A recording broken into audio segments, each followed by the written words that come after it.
Our guide to Queen of the Mob is Jeremy Arnold.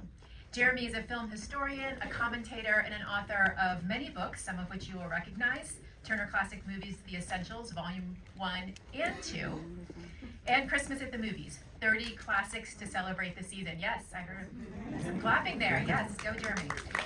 He's also written for The Hollywood Reporter, for Variety. He's done audio commentaries for many Blu-ray and DVD releases, and you'll recognize him because just last year he programmed a B-movie series and was on the channel with Ben to talk about it. Please, a round of applause for Jeremy Arnold. Thank you, everybody. Thank you very much.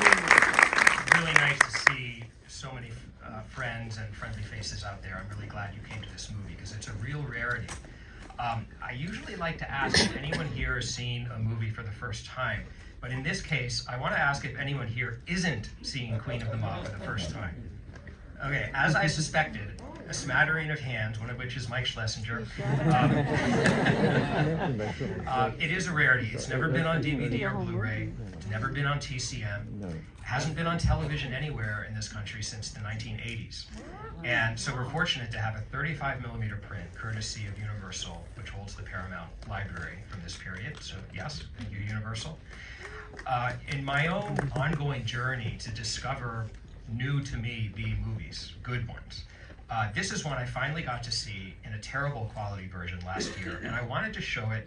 I wanted TCM to show it at this festival because not only does it fit perfectly into the festival theme of true crime, but it is a great representation of the B movie in the original sense of the term, as it existed in the 30s and 40s.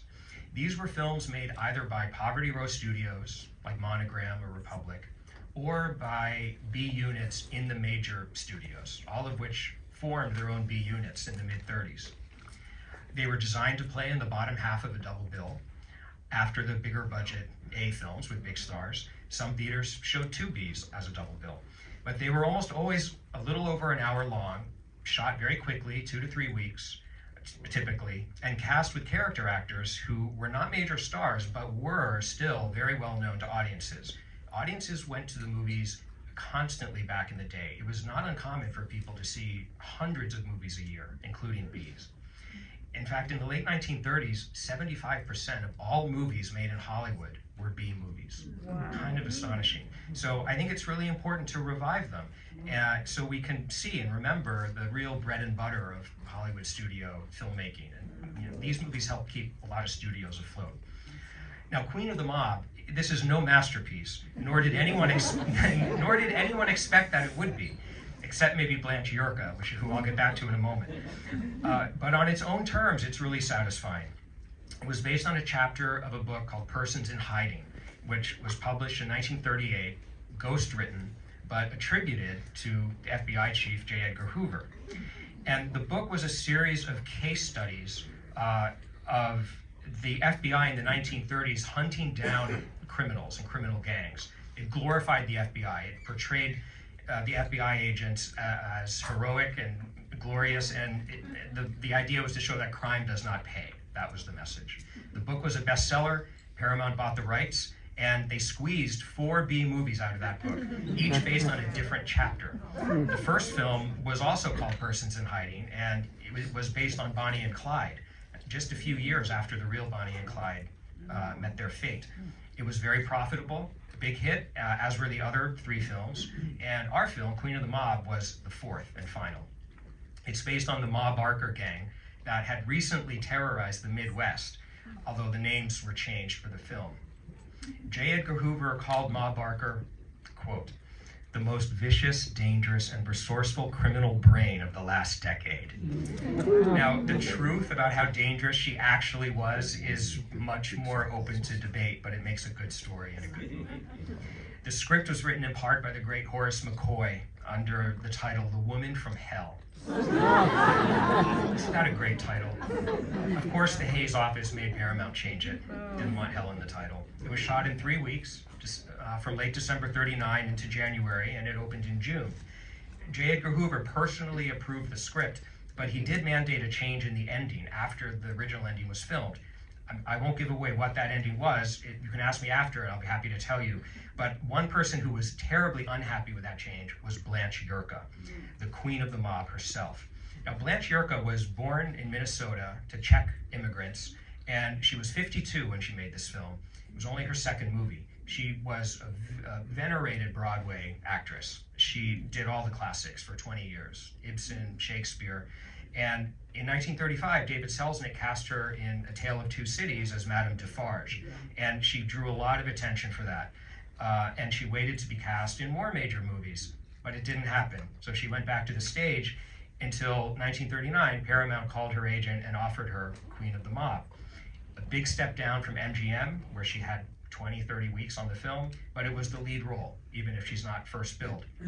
She said she took the role because she liked the notion of playing several characters in one, which is something you'll see what she means when you see the film. But the main reason she took it was because she thought if it turned out well, it would be handled as an A movie and propel her to stardom. She wrote in her memoir, "I thought it would do for me what Little Caesar had done for Edward G. Robinson." She was embittered when that didn't happen, and also that some of her more emotional scenes were cut way down or even cut altogether. She never became a star, but she did play in many movies as a character actress through the 1940s. She later wrote in her memoir, "Hollywood missed out on Blancheyurka, but I'm very glad I did at least one which became a classic," meaning A Tale of Two Cities. Well, this one's actually pretty good too, so she's selling herself short. A very quick word about some of the wonderful rest of the cast. Ralph Bellamy filmed this movie immediately after shooting His Girl Friday. And that just goes to show how he bounced around between A and B movies, which was very common in this day. Most of his films in this era were actually Bs. J. Carrol Naish is one of the most versatile character actors of the era. He's often unrecognizable from film to film because he played just about every nationality, ethnicity, accent, dialect out there. The only nationality he never played was his own, Irish. Jean Cagney was one of the queens of the Bs at Paramount, and soon after this film, she'd go to Warner Brothers to play her real brother's sister in Yankee Doodle Dandy. James Cagney, of course, in 1942. Oh yes, one more. He's uncredited, but if you look really fast, you might spot Robert Ryan in his second filmed appearance. There's no credit, I don't think he has any dialogue, but he's there if you happen to see him. The director, Jimmy Hogan, his career went back to the earliest days of Hollywood, and at this point he was an efficient, workmanlike director of B movies who was able to make a lot out of a little and to keep it moving. Finally, it's no secret I wrote a book on Christmas movies. This film is kind of a Christmas movie. The holiday is in it quite a bit, and I'll let you discover it for yourself, but I will say that when I was writing my book, I found that many movies of the 1940s in particular used the holiday as a way to represent the family unit, even in stories that have nothing really otherwise to do with the holiday. So, is this a Christmas movie? You tell me afterwards. So, welcome to the Blancheyurka fan club, and let's enjoy Queen of the Mob.